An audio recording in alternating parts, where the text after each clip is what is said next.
शुरू करते हैं मैथ प्रैक्टिस सीरीज, जिसमें पिछली बार की तरह इस बार भी फिर से नए नए बढ़िया बढ़िया क्वेश्चंस लेकर के आए हैं जो पिछले एग्जामिनेशन में पूछे गए हैं। सबसे पहला क्वेश्चन, एक त्रिज्यखंड 9 सेंटीमीटर त्रिज्या वाले एक वृत्ताकार चाप द्वारा निर्मित है जो केंद्र पर 18 डिग्री का कोण बनाता है। इसका परिमाप बताना है, हमें पेरीमीटर बताना है। किसका पेरीमीटर बताना है? सेक्टर का पेरीमीटर बताना है। सेक्टर का पेरीमीटर बताना है। तो सेक्टर का पेरीमीटर क्या होता है? सेक्टर का पेरीमीटर क्या होता है? L+2R। क्या होता है? L+2R। ये क्या होता है? Perimeter of sector. ठीक है, अब यहाँ पर दिया क्या गया है? 9 सेंटीमीटर की त्रिज्या दी गई है, 18 डिग्री का कोण दिया गया है, एंगल दिया गया है। जो सेक्टर एंगल बना रहा है वो 18 डिग्री का बना रहा है। यहाँ पर हमें कहीं लंबाई नहीं दी गई है, तो लंबाई कैसे निकालेंगे? या तो हम लंबाई निकालेंगे या फिर इस लंबाई को ही चेंज कर देते हैं किसमें? रेडियस में। तो कैसे होगा? 2πr theta upon 360 plus 2r। ये क्या हो गया? अब आपकी लंबाई चली गई, गायब हो गई। अब क्या रखना है? हमें रेडियस रखना है। तो इसको सिंप्लीफाई कर लीजिए। 2 इंटू पाई की वैल्यू दी गई है 3.14 इंटू आर कितना है? 9। थीटा कितना है? 18/360 हो जाएगा, प्लस 18 प्लस 18। 18 दूना 36, 36 से ये कैंसिल हो जाएगा। कितना बचेगा? 10 बचेगा। अब ये जीरो हटा देंगे, कहाँ लग जाएगा? ये पॉइंट लग जाएगा, ज़्यादा आगे तक कट गया है, कोई बात नहीं। ठीक है, अब कितना बचा है? 3.14 इंटू 0.9 प्लस 18। अब 18 से बड़ा ऑप्शन आएगा 9 त्रिक 27, यही 2। अगर हम 3 से ही मल्टीप्लाई कर दें 0.9 को तो कितना आ जाएगा? 2.7 हो जाएगा। 18 तो 20.7, 20.7 पूरा 21 नहीं होगा, ठीक है ना, 22 भी नहीं होगा। ये क्या हो जाएगा? Option number D, 20.83। बाकी इसको आप लोग पूरा सॉल्व कर लीजिएगा। हालांकि ज़रूरत नहीं सॉल्व करने में, आप एग्जामिनेशन कंपटीशन का एग्ज़ाम दे रहे हैं, वहाँ पर आपको टाइम को क्या करके रखना है? सेव करके रखना है, जहाँ पर आपका आंसर, क्योंकि ऑप्शन में डिफरेंस बहुत ज़्यादा का है। ये 20 है, ये 24 है, 4 का डिफरेंस है, ये 18 है, 2 का डिफरेंस है, ये भी डिफरेंस बहुत ज़्यादा है। तो आप इसको अप्रॉक्सीमेटली से इसको सॉल्व कर सकते हैं। अगला, यदि एक लंबवृत्तीय बेलन के आधार की त्रिज्या 18 सेंटीमीटर कम कर दी जाए और उसकी ऊंचाई 141% बढ़ा दी जाए तो उसके आयतन में प्रतिशत वृद्धि बताना है। आयतन में कोई भी चेंज, वॉल्यूम में कोई भी चेंजेस होगा तो वो किस पर डिपेंड करता है? चेंजेस वॉल्यूम पर चेंजेस किस पर डिपेंड करता है? πr²h। ये क्या होता है? वॉल्यूम का फार्मूला होता है। बेलन का आयतन का फार्मूला क्या होता है? πr²h। ठीक है, अब इसको बढ़ाया, पाई को क्या बढ़ाया घटाया जा सकता है? पाई तो एक क्या है? आपकी फिक्स्ड वैल्यू है, एक कांस्टेंट नंबर होता है। ठीक है, इससे वॉल्यूम पर कोई भी इम्पैक्ट नहीं पड़ता है। वॉल्यूम पर इम्पैक्ट किस पर पड़ता है? डायरेक्टली प्रोपोर्शनल होता है रेडियस और ऊंचाई के। अगर रेडियस बढ़ेगी तो वॉल्यूम भी बढ़ेगा, अगर रेडियस कम होगी तो वॉल्यूम में भी इफेक्ट आएगा। अगर ऊंचाई बढ़ेगी तो वॉल्यूम भी बढ़ेगा, अगर ऊंचाई कम होगी तो वॉल्यूम भी क्या होगा? कम होगा। ठीक है, तो त्रिज्या में क्या किया जा रहा है? 18% की कमी, 18% की कमी, और ऊंचाई में 141% की क्या की जा रही? वृद्धि की जा रही है। यहाँ पर कैसा चेंज दिख रहा है? आपको दिख रहा है ना, ये कैसा चेंज होगा? सक्सेसिव चेंज होगा। तीनों का हम सक्सेसिव चेंज निकाल लेंगे। ठीक है, तीनों का सक्सेसिव चेंज अगर एक साथ निकालेंगे तो उसमें कैलकुलेशन बहुत बड़ी बन जाएगी। कैलकुलेशन को आसान करने के लिए, और ऑप्शन में भी डिफरेंस बहुत ज़्यादा है। ठीक है, ऑप्शन में डिफरेंस बहुत ज़्यादा है, इसलिए इसको भी हम अप्रॉक्सीमेटली से सॉल्व कर सकते हैं। -18, 18 और 18 का सक्सेसिव कितना आ जाएगा? -36 प्लस 3.24 कितना आ जाएगा? ये अप्रॉक्स कितना आ जाएगा? 33%। अप्रॉक्स कितना आ जाएगा? 33%। अप्रॉक्स क्या आ जाएगा? 33%। अब 33% का 141% के साथ हम निकाल लेंगे। 141%, इन दोनों का सक्सेसिव चेंज निकाल लेंगे।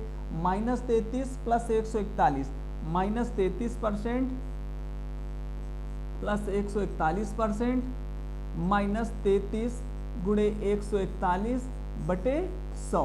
ठीक है, 141 में 33 सब्ट्रैक्ट कर देंगे, घटा देंगे, कितना बचेगा 108% बचेगा, वो भी प्लस का। अब इसको सॉल्व करते हैं भाई, अगर ये 99 एक कम कर देते, इसको 99 मान लेते, 33 तिया 99, कितना जाएगा 3 बार जाएगा। अब 3 से ये 141 कट जाएगा, 3 चौक 12, 3 9 27, कितना आएगा माइनस का 47, माइनस 47% अप्रॉक्स। ये क्या है, लगभग में है, अप्रॉक्स है। 108 में 47 घटा देंगे, अप्रॉक्स कितना आ जाएगा 61%। अब 61% के नज़दीक कौन सा ऑप्शन है, ऑप्शन नंबर आपका बी, ऑप्शन नंबर बी 62%, कितना है 62% है। एक बेलनाकार छड़ का बाहरी वक्रपृष्ठीय क्षेत्रफल 7500 वर्ग सेंटीमीटर है। यदि छड़ की लंबाई 87 सेंटीमीटर है तो इसकी हमें त्रिज्या बतानी है। ठीक है, बेलन की त्रिज्या बतानी है, हमें वक्रपृष्ठ दिया गया है, तो वक्रपृष्ठ दिया गया है तो निकाल लो, वक्रपृष्ठ दिया गया है। ठीक है, वक्रपृष्ठ क्या होता है, C S A curve surface area जिसे बोलते हैं। ठीक है, क्या होता है 2 पाई आर एच, ये क्या होता है आपका कर्व सरफेस एरिया। अब इसको सॉल्व करते हैं, ये है आपका 7500 इज इक्वल टू, इसको 7500 को हम थोड़ा सा अभी से चेंज कर लेते हैं, 75 गुणे 100 कर लेते हैं, कैलकुलेशन में आसान रहेगा। 2 इंटू 22/7 इंटू आर फाइंड करना है, और ये कितना दिया गया 87 दिया गया है।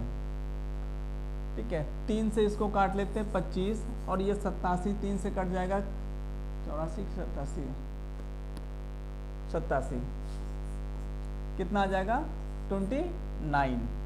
ठीक है, अब इसको 2 4 11 बचेगा, और इसको काट लेते हैं 25।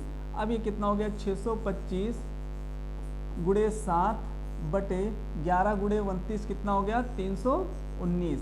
ये क्या निकल आई आपकी रेडियस निकल आई, रेडियस निकल आई, बहुत सही। ठीक है, चलिए इसको सॉल्व करते हैं। अब देखिए ये यहाँ पर क्या है 319, 319 दुना कितना होता है 638, लेकिन यहाँ पर 625 है। अगर ये 2 बार भी जाता तो 7 दुना 14 हो जाता है, तो आंसर जो भी आएगा 14 से कम आएगा, ये ऑप्शन नहीं होगा, ये भी ऑप्शन नहीं होगा।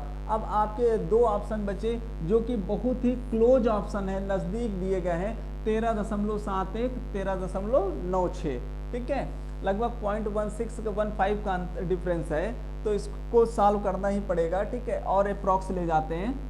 ठीक है, इस 625 को 319 से भाग करेंगे तो कितना आएगा 2 माइनस 13/319, कितना आ जाएगा 2 बार जाएगा, रिमाइंडर कितना बचेगा 13/319। ठीक है ना, माइनस कर देंगे इंटू 7 बराबर रेडियस आर। अब ये कितना हो गया 7 हटा दो,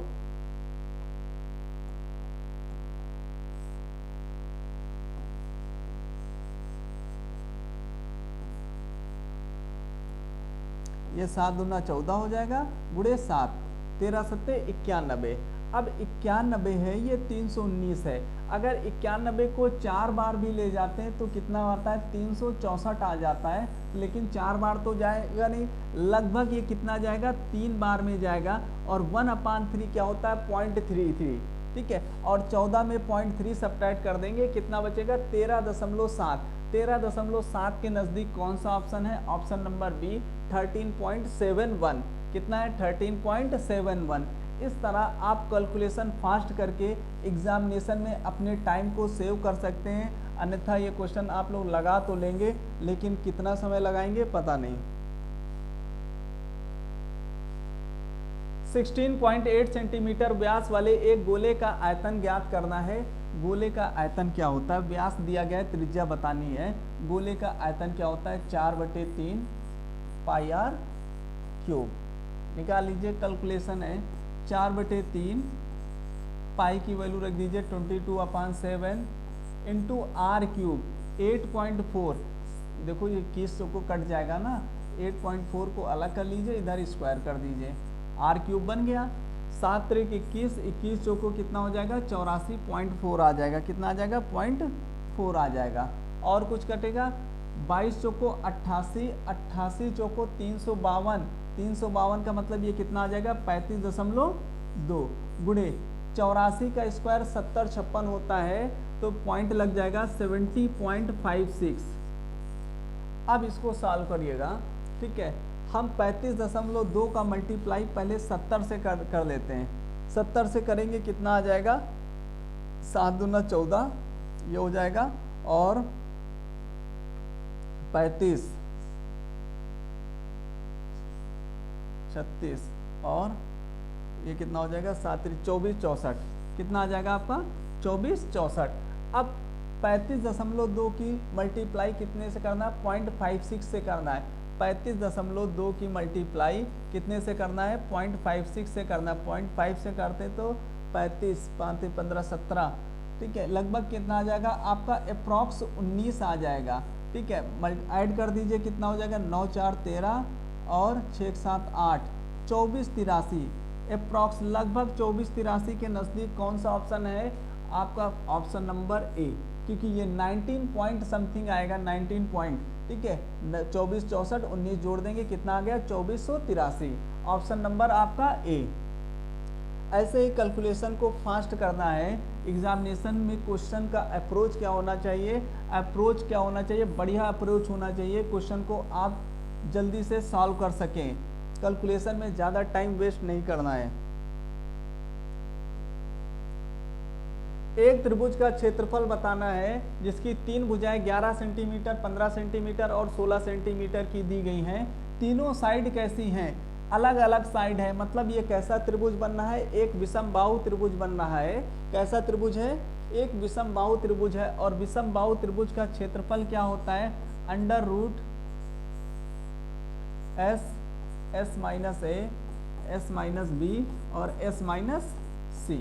यहाँ पर एस क्या है, एस आपका सेमी पेरीमीटर है, अर्ध परिमाप है। एस क्या है आपका सेमी पेरीमीटर है। ए प्लस बी प्लस सी तीनों भुजाओं को जोड़ देंगे परिमाप आ जाएगा, और आधा कर देंगे तो क्या हो जाएगा अर्ध परिमाप हो जाएगा। 11 प्लस 15 26, 26 और 16 कितना हो गया 42, 42 का आधा कितना आ गया 21, सेमी पेरीमीटर कितना आ गया 21 आ गया। लगभग में इसका भी आंसर बताना, मतलब पॉइंट रूट में कुछ ना कुछ बचेगा। बचते हैं, देखते हैं। 7 त्रिक 21, ठीक है, 21 को 3 गुणे 7 लिख देते हैं, और 21 में 11 घटा देंगे कितना बचेगा 10 बचेगा, 2 गुणे 5, ठीक है। और 21 में 15 घटा देंगे 6 बचेगा, 2 गुणे 3, और ये 16 घटा देंगे 5 बचेगा, ठीक है। तो रूट से बाहर आ जाएगा 3 आ जाएगा आपका, 2 आ जाएगा, 5 आ जाएगा, कितना बचेगा रूट 7, 5 दूनी 10 30, कितना बचेगा 30 अंडर रूट 7, कितना आएगा आपका 30 अंडर रूट 7। अब आपको रूट में तो आंसर बताना नहीं, ऑप्शन आपको अप्रॉक्स में लगभग में कैलकुलेशन करना है, रूट को भी हटाना है। रूट 7 की वैल्यू क्या होती है याद रखिएगा, रूट 7 की वैल्यू होती है 2.64, कितना होता है 2.64, तो यहाँ पर हम वैल्यू रख देंगे 30 गुणे 2.64। अब ध्यान समझिएगा, रूट 2 गुना 30 का 2 गुना 60 होता है, 2.5 गुना हो जाएगा 75, 75 के नज़दीक का एक ही ऑप्शन है 79 सेंटीमीटर स्क्वायर। ऑप्शन नंबर आपका क्या हो जाएगा डी हो जाएगा, ऑप्शन नंबर डी हो जाएगा, ठीक है। ये सब कैलकुलेशन आपको लिख कर के नहीं करना, ये सब समझाने के लिए लिखा जा रहा है, लिखना नहीं है वहां पर, आपको ओरली करना है। एक आयताकार डिब्बे की भुजा का क्षेत्रफल 45 सेंटीमीटर और दूसरी आसन्न भुजाओं का क्षेत्रफल 24 है और 30 सेंटीमीटर है। हमें डिब्बे का आयतन बताना है। डिब्बे का आयतन किस में बताना है, सेंटीमीटर क्यूब है, तो हमें क्या बताना है, डिब्बे का आयतन क्या होगा, लंबाई गुणे चौड़ाई गुणे ऊंचाई, ये होगा डिब्बे का आयतन। और क्या दिया गया है, आसन्न भुजाओं का क्षेत्रफल दिया गया है। आसन्न भुजाओं का क्षेत्रफल समझते हो, ये कोई डिब्बा है, दिखाते हैं, ये कोई डिब्बा है, ठीक है ना। इस डिब्बे में, ठीक है, ये क्या है आपका लंबाई और चौड़ाई, ये भी आपका लंबाई और चौड़ाई, और ये आपका लंबाई और चौड़ाई दिया गया है। आसन्न भुजाओं का क्षेत्रफल दिया गया है। लंबाई गुणे चौड़ाई क्या होता है, आसन्न भुजाओं का क्षेत्रफल होता है, ठीक है। ये चौड़ाई है, ये लंबाई हो गई, ठीक है। जब हम इसको देखेंगे तो ये लंबाई हो गई, ये चौड़ाई हो गई, ठीक है। तो आपका यहाँ पर आसन्न भुजाओं का क्षेत्रफल दिया गया है L इंटू बी, कितना दिया गया 45, और B इंटू एच कितना दिया गया है आपका 24, और H इंटू एल कितना दिया गया है आपका 30 सेंटीमीटर स्क्वायर, ठीक है। 30 centimetre, 45 centimetre, 30 centimetre, 24 centimetre square, ये आपका आसन्न भुजाओं का क्षेत्रफल दिया गया है। अगर हम इनको आपस में सीधे सीधे गुणा कर देते हैं तो क्या बन जाएगा, L square B square into H square बन जाएगा, इज इक्वल टू 45 गुणे 24 गुणे 30। अगर इधर से स्क्वायर हटा दें, इधर क्या लग जाएगा, रूट लग जाएगा, ठीक है। और L into B into H क्या आ गया आपका, डिब्बे का आयतन निकल आएगा, वॉल्यूम क्या हो गया आपका, वॉल्यूम क्या हो गया L into B into H, ठीक है। अब इसको सॉल्व कर लेते हैं, ठीक है। चलिए, रूट में नहीं आ रहा है और लगभग में भी नहीं बताना है, मतलब कंप्लीट आ जाएगा, डायरेक्टली बाहर कर लेते हैं, ठीक है। 9 गुणे 5, ये क्या है 9 गुणे 5, इससे क्या बाहर आ गया 3 बाहर आ गया, ठीक है। 6 गुणे 5, इससे क्या बाहर आ जाएगा 5 बाहर आ जाएगा, तो ये 5 बाहर आ गया।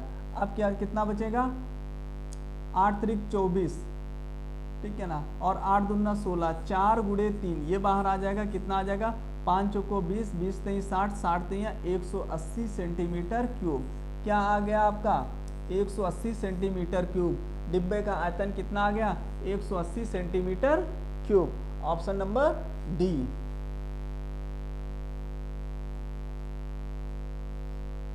एक खोखला गोलाकार खोल 15 ग्राम सेंटीमीटर क्यूब घनत्व वाली, ये क्यूब है, क्यूब ऊपर बैठा है क्यूब, धातु से बना है, इसकी आंतरिक और बाह्य त्रिज्या क्रमशः दी गई है। खोल का द्रव्यमान बताना है, भार बताना है, टोटल वेट मास बताना है कि, ठीक है, खोल का मास कितना है, ठीक है। तो इसका मास निकालने के लिए पहले आयतन निकालना पड़ेगा, 4/3। कैसा गोला है, खोखला गोला है, खोखले दिमाग में खोखला गोला, 4/3 pi R cube minus R cube, capital R cube आंतरिक त्रिज्या और बाह्य त्रिज्या का डिफरेंस, ठीक है। अब क्या आ गया, ठीक है, ये ठीक है सेंटीमीटर क्यूब आ गया, और 1 सेंटीमीटर क्यूब में कितना ग्राम है 15 ग्राम है, तो हमें, ठीक है ना, इतने सेंटीमीटर क्यूब में कितना द्रव्यमान होगा 22/7 आर क्यूब, 11 का क्यूब 800 1331, 8 का क्यूब 512, और 1331 में 512 घटा देंगे, ठीक है। 1300 में 500 घटा देंगे 800 बचेगा, 31 में 12 घटा देंगे 19, 819 इंटू मल्टीप्लाई बाई 15 ग्राम, हमें आंसर किलोग्राम में बताना है बटे 1000। अब इसको सॉल्व करते हैं, सिंप्लीफाई करते हैं।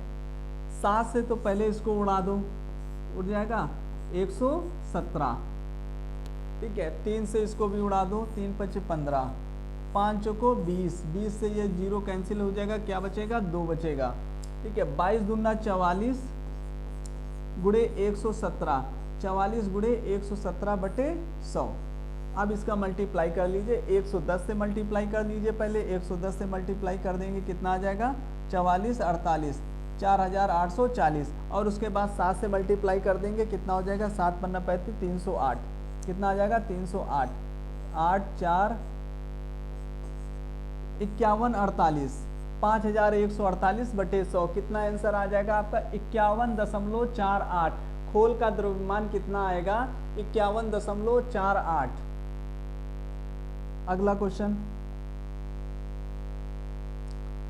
घनाभ, एक घनाभ के आयाम 10 सेंटीमीटर, 8 सेंटीमीटर और 6 सेंटीमीटर, घनाभ के किसी कोने से सबसे बड़ा संभव घन काटा जाता है, तो शेष भाग का कुल पृष्ठीय क्षेत्रफल क्या होगा।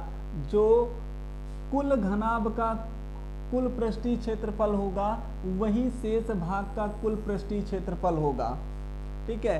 कैसे इसको समझते हैं फिगर से, ये आपका कोई क्यूबाइड है, इस क्यूबाइड से ये हिस्सा क्या कर लिया गया, काट लिया गया, ये हिस्सा क्या कर लिया गया, काट लिया गया, ठीक है ना। अब बताइए, ठीक है, अब ये हिस्सा पहले था कैसे,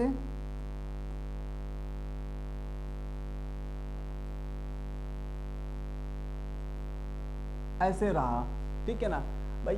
ये हिस्सा जो कटा है, अब आप अंदर देखिएगा, ये हिस्सा कटा है, जो ये हिस्सा कटा है वो आपका अंदर कवर हो जा रहा है, ठीक है। इधर वाला हिस्सा ये कवर हो जा रहा है, और जो ऊपर वाला हिस्सा है ये कवर हो जा रहा है। अभी भी तो पृष्ठीय क्षेत्रफल, इस पूरे जिस पार्ट को हम टच कर पा रहे हैं वो आपका क्या है, एक पृष्ठीय क्षेत्रफल है।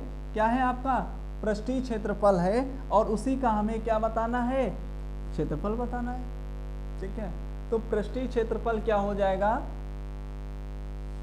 ठीक है, घन का पृष्ठीय क्षेत्रफल क्या हो जाएगा, कर्ड सरफेस एरिया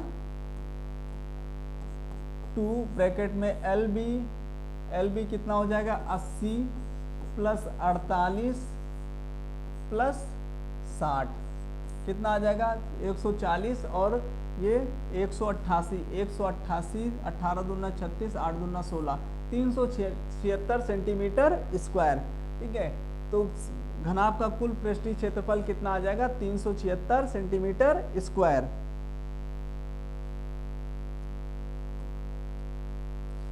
एक खुला धातु का डिब्बा 60 सेंटीमीटर लंबा, 40 सेंटीमीटर चौड़ा और 23 सेंटीमीटर ऊंचा है। एक धातु का डिब्बा है जो ऊपर से कैसा है, ओपन है, खुला हुआ है, एक साइड से क्या है, ओपन है, इस साइड से आपका क्या है, ओपन डिब्बा है, ओपन बॉक्स है, ठीक है। और इसकी कुछ ना कुछ मोटाई दी गई है, ठीक है। मोटाई कितनी दी गई, 3 सेंटीमीटर दी गई है। तो हमें बताना है डिब्बे का भार किलोग्राम में बताना है, ठीक है। यदि डिब्बे में प्रयुक्त 1 सेंटीमीटर क्यूब धातु का भार 0.5 ग्राम है, 1 सेंटीमीटर क्यूब का भार कितना है, 0.5 ग्राम है। तो सबसे पहले हमें डिब्बे का आयतन निकालना है कि कितने सेंटीमीटर क्यूब है। डिब्बे का आयतन क्या होता है, लंबाई गुणे चौड़ाई गुणे ऊंचाई, 60 गुणे 40 गुणे 23, ठीक है। लेकिन ये कब होता, जब डिब्बा पूरी तरीके से बंद होता है, सभी चारों तरफ से क्या होता है, डिब्बा आपका क्लोज्ड होता है, खुला हुआ नहीं होता है। अब इसमें खुला वाला जो ओपन पार्ट है उसे हमें क्या करना पड़ेगा, माइनस करना पड़ेगा। अब 3 सेंटीमीटर इधर है, 3 सेंटीमीटर इधर है, तो 6 सेंटीमीटर माइनस हो जाएगा, लंबाई में कितना बचेगा, 54 गुणे, ठीक है ना। 40 सेंटीमीटर है, 40 सेंटीमीटर में 3 सेंटीमीटर, ठीक है ना, इस साइड से 3 सेंटीमीटर, इस साइड से माइनस हो जाएगा, चौड़ाई में कितना आ जाएगा भाई, लंबाई में ये हो गया 3 सेंटीमीटर इधर, 3 सेंटीमीटर ऊपर से, चौड़ाई में ये 3 6 माइनस हो जाएगा, कितना बचेगा, 34, ठीक है। और ऊंचाई में सिर्फ ऊपर का माइनस होगा, नीचे वाला तो हिस्सा आपका क्लोज ही है, तो कितना बचेगा, 20, ये निकल आएगा डिब्बे का आयतन, ठीक है। इतने सेंटीमीटर क्यूब आयतन होगा। 1 सेंटीमीटर क्यूब में भार कितना है, 0.5 का है, तो कितना हो जाएगा, 0.5 का मतलब 1/2, ठीक है। ये ग्राम में दिया गया है, हमें आंसर किस में बताना है, किलोग्राम में बताना है, बटे 1000 बटे 1000, ठीक है। ये आपका आंसर सॉल्व कर लीजिए, कर देते हैं। अच्छा, ये हो गया 2400 का आप 23 से गुणा करेंगे, कितना आ जाएगा, 55,000, 2300 को 24 दूना 48,000, ये हो गया, और 23 55,200, कितना आ जाएगा, 55,200 माइनस, ठीक है, इसको यहीं पर लिख देते हैं, 55,200 माइनस, अब ये कितना हो जाएगा, 54 दूना 108, 1080 गुणे 34, 1080 गुणे 34 करेंगे, कितना आ जाएगा, 34, 30 से गुणा कर लेते हैं, 108, 8 3 24 3, 36,720, कितना आ जाएगा आपका, 36,720, कितना आ जाएगा आपका, 36,720। अब इसको घटा लेते हैं, कितना आ जाएगा, ठीक है, 0 8 और ये 0 8 बचेगा और ये 11 7 4 11 18,480, ठीक है, बटे 1000 गुणे 1/2। ये 0 से 0 कैंसिल हो जाएगा, 2 से सिंप्लीफाई कर दो, 2 9 18, 2 दूना 4, 2 चौको 8, ये 2 0 पॉइंट लग जाएगा। कितना आ जाएगा 9.24, 9.24। ऑप्शन नंबर आपका डी 9.24 क्या आ जाएगा आपका 9.24। अगला, यदि किसी घन का सबसे लंबा विकर्ण दिया गया है कितना 15 सेंटीमीटर, तो घन का कुल पृष्ठीय क्षेत्रफल, घन का कुल पृष्ठीय क्षेत्रफल टोटल सरफेस एरिया क्या होता है, घन का टोटल सरफेस एरिया 6a² क्या होता है 6a²। हमें क्या बताना है, टोटल सरफेस एरिया बताना है 6a² बताना है। विकर्ण दिया गया, घन का विकर्ण क्या होता है √3a बराबर 15 दिया गया है, तो a बराबर कितना आ जाएगा 5 √3, तो हमें बताना है क्या है 6a²। 6a² कितना हो जाएगा 6 गुणे 5 √3 का स्क्वायर कितना हो जाएगा 25, हाँ 5 का स्क्वायर 25, 25 नहीं 75 और 75 छक्का कितना हो जाएगा 75 गुणे 6, 6 पंचे 30, 42 3 45, 450 सेंटीमीटर स्क्वायर। घन का कुल पृष्ठीय क्षेत्रफल कितना आ जाएगा 450 सेंटीमीटर स्क्वायर। एक लंबवृत्तीय बेलन का वक्र पृष्ठीय क्षेत्रफल 5280 दिया गया, इसके आधार की त्रिज्या दी गई है और आयतन बताना, हमें बेलन का आयतन बताना है। आयतन क्या होता है πr²h। अब लेकिन यहाँ पर पृष्ठीय क्षेत्रफल CSA दे दिया गया है, कर्व सरफेस एरिया। अब हमें ऊंचाई पता करनी पड़ेगी, अगर ऊंचाई नहीं पता करनी पड़े तो इसमें थोड़ा सा मॉडिफाई कर लीजिए और डायरेक्टली इसको याद रखिएगा क्या होता है πrh × r लिख सकते हैं इसको। अगर यहाँ पर हम 2 से गुणा कर दें, ठीक है, और 2 से भाग कर दें तो इसमें कोई इम्पैक्ट पड़ेगा, 2 से 2 कैंसिल हो जाएगा, तब भी आपका वही बचेगा, ठीक है। अब ये क्या हो गया 1/2, ये क्या है 2πrh, यही तो आपका कर्व सरफेस एरिया है इंटू r, और आपका कर्व सरफेस एरिया दिया गया कितना 5280 और r कितना दिया गया है 21 दिया गया है। 2 से सिंप्लीफाई कर देंगे 2640 कितना आ जाएगा 2640। अगर अब 2640 26 दूना 5200, 50 ये नहीं होगा, ये भी नहीं होगा, ये भी नहीं होगा, 5200 के नजदीक आपका ऑप्शन नंबर क्या है सी है 55440। 55440 ऑप्शन नंबर आपका सी।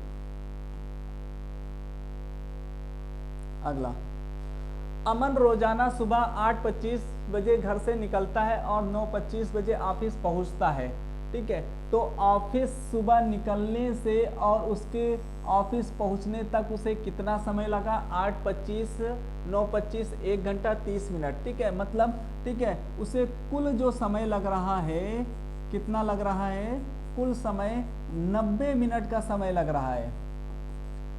एक दिन वह सुबह 8:25 बजे घर से निकला, लेकिन कुल दूरी का 3/10 भाग सामान्य गति के 6/7 भाग से और शेष दूरी सामान्य गति के 7/6 भाग से तय की। उस दिन अमन कितने बजे ऑफिस पहुंचा, हमें ये बताना है, ठीक है ना। 8:25 से निकलता है, 9:55 पर पहुंचता है, तो कुल समय 90 मिनट का समय लगता है। लेकिन 3/10 भाग, 3/10 भाग, अगर वो टोटल 10 भाग चलता एक ही स्पीड से तो उसे समय कितना लगता है 90 मिनट का समय लगता है।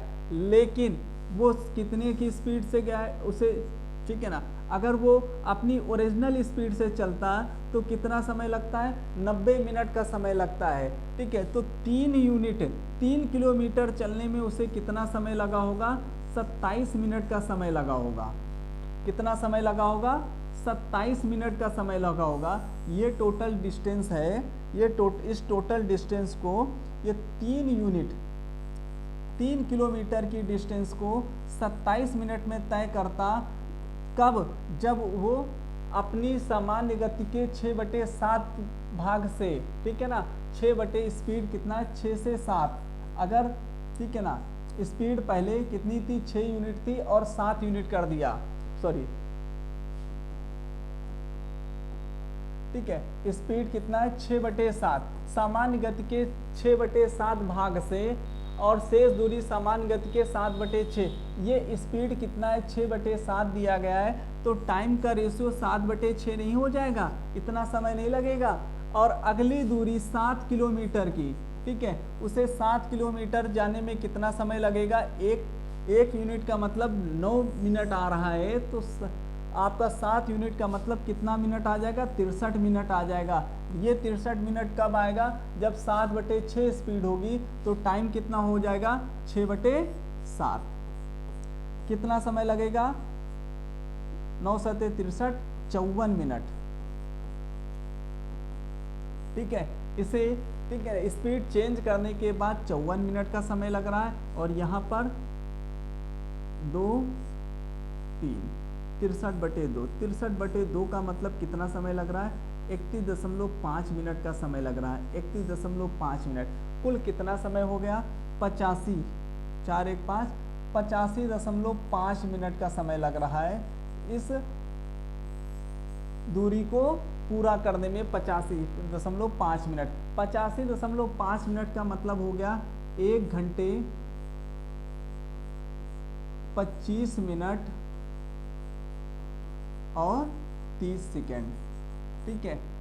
क्या बताना है, कितने बजे ऑफिस पहुंचा, 8:25 पर घर से निकला, 8:25 पर घर से निकला और उसे समय लग गया 1 घंटे 25 मिनट 30 सेकेंड। 1 घंटे 25 मिनट का मतलब हो गया 9:50 और 30 सेकेंड और जोड़ देंगे, 9:50 30 सेकेंड पर वो अपने ऑफिस पहुंचा। अगला, एक व्यक्ति हॉस्टल से कॉलेज तक 20 किलोमीटर प्रति घंटा की गति से साइकिल चलाता है और 13.5 मिनट देरी से पहुंचता है, और 13.5 मिनट देरी से पहुंचता है। यदि 24 किलोमीटर प्रति घंटा की गति से साइकिल चलाता है, 13.5 मिनट पहले पहुंचता है, तो हॉस्टल और कॉलेज के बीच की दूरी बतानी है। तो समझिए, ठीक है, 13.5 मिनट देरी से पहुंच रहा है और 13.5 मिनट पहले पहुंच रहा है।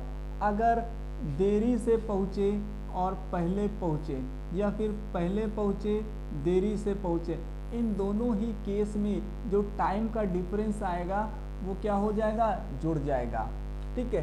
तो हमें स्पीड का रेशियो पता है, कितना है, 4 और 6, ठीक है, 5 और 6। स्पीड का रेशियो कितना है, स्पीड का रेशियो 5/6 है, तो टाइम का रेशियो कितना आ जाएगा, 6/5। तो टाइम का रेशियो कितना आ जाएगा, 6/5।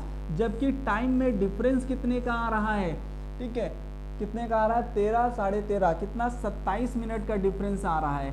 टाइम में डिफरेंस कितने का आ रहा है, 27 मिनट का डिफरेंस आ रहा है। हमें क्या बतानी, डिस्टेंस बतानी है, और डिस्टेंस क्या होता है, स्पीड इंटू टाइम। स्पीड कितनी है, 20 किलोमीटर प्रति घंटा है, टाइम कितना है, 27 × 6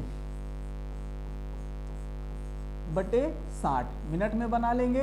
ये 0 से 0 कैंसिल कर देंगे, 6 से 6 कैंसिल हो जाएगा, 27 दूना 54 किलोमीटर, ठीक है। डिस्टेंस कितनी है आपकी, 54 किलोमीटर की डिस्टेंस है हॉस्टल से उसके कॉलेज की डिस्टेंस कितनी है, 54 किलोमीटर की। एक लड़का जब 12 किलोमीटर प्रति घंटा की गति से अपने स्कूल जाता है तो 20 मिनट देरी से पहुंचता है। जब वह 16 किलोमीटर प्रति घंटा की गति से दूरी तय करता है तो वो 5 मिनट देरी से पहुंचता है।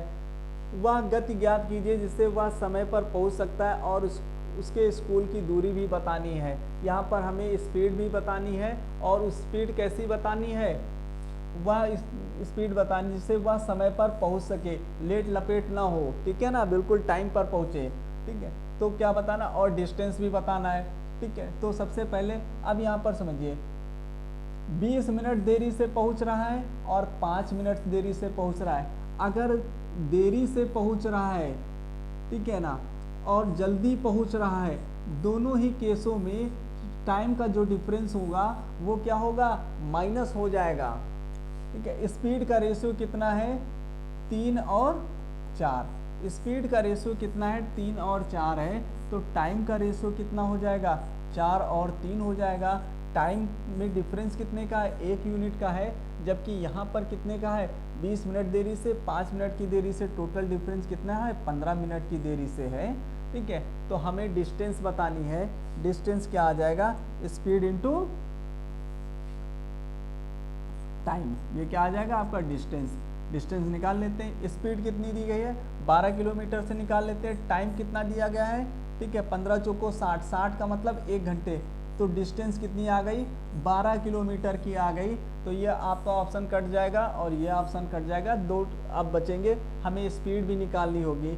स्पीड क्या होता है, डिस्टेंस अपान टाइम। स्पीड क्या होता है, डिस्टेंस अपान टाइम।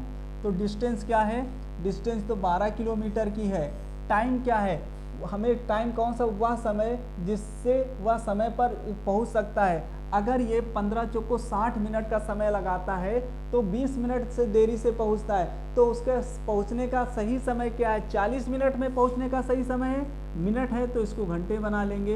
ये 0 से 0 कैंसिल कर देंगे, 4 3 12, 6 3 18, तो उसकी स्पीड कितनी आ जाएगी, 18 किलोमीटर प्रति घंटा की स्पीड से वो जाएगा, तो अपने निर्धारित समय पर क्या पहुंच जाएगा, स्कूल पहुंच जाएगा।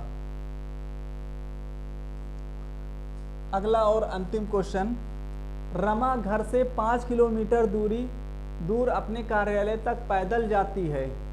सुबह वह यह दूरी 1 घंटे में तय करती, जबकि शाम को घर लौटते समय उसे वही दूरी तय करने में 15 मिनट अधिक लगते हैं। दोनों दिशाओं में यात्रा के दौरान उसकी औसत गति बतानी है, एवरेज स्पीड हमें बतानी है। एवरेज स्पीड क्या हो जाएगा, 2 × x × y अपान x + y। अब हमें यहाँ पर दोनों की चाल पता करनी है, स्पीड क्या होगी। ठीक है, अब रमा 5, रमा ही है, दोनों नहीं है, सिर्फ रमा है, आने जाने की स्पीड पता करनी। 5 किलोमीटर की दूरी 1 घंटे में तय करती है, तो इसकी स्पीड कितनी हो जाएगी, 5 किलोमीटर प्रति घंटा। ठीक है, जबकि शाम को घर लौटते समय उसे वही दूरी तय करने में 15 मिनट अधिक लगते हैं। 15 मिनट का मतलब क्या हो गया, 1/4। ठीक है, मतलब अब समय कितना लग रहा है, 1 सही 1/4 मतलब 5/4 घंटे का समय लग रहा है। अब 5/4 घंटे का समय लग रहा है, दूरी क्या है, 5 किलोमीटर की दूरी है, तो स्पीड क्या आ जाएगी, 4 किलोमीटर प्रति घंटा। स्पीड कितनी आ जाएगी, 4 किलोमीटर प्रति घंटा। ठीक है, बटे x + y, 5 + 4 कितना आ जाएगा, 9। कितना आ जाएगा, 20 दूना 40/9, 40/9 का मतलब कितना हो गया, 4 सही 4/9। ऑप्शन नंबर आपका बी, ऑप्शन नंबर बी। आज यहीं तक छोड़ते हैं, कल फिर मिलेंगे। कल से जो क्वेश्चन होंगे आप लोगों के चैप्टर वाइज होंगे, मिक्स्ड क्वेश्चन भी रहेंगे, लेकिन मिक्स्ड क्वेश्चन के लिए हम अलग से प्रैक्टिस सीरीज लेकर के आएंगे। आपको जो स्पेशली रहेगा वो आपको सारे PYQ क्वेश्चन ही रहेंगे, प्रीवियस ईयर क्वेश्चन ही रहेंगे, स्पेशली UPSI के प्रीवियस ईयर क्वेश्चन रहेंगे। ठीक है, स्पेशली UPSI के ही PYQ क्वेश्चन रहेंगे। ठीक है, जो आने वाले एग्जाम में, ठीक है, उसमें UPSI में बहुत बड़ा रोल रहेगा इन क्वेश्चनों का। तो आप लोग बढ़िया से प्रैक्टिस करते रहिए। ठीक है, अगर कोई क्वेश्चन नहीं समझ में आ रहा तो पूछिएगा मत, नहीं पूछिएगा नहीं, दोबारा वीडियो देख लीजिएगा।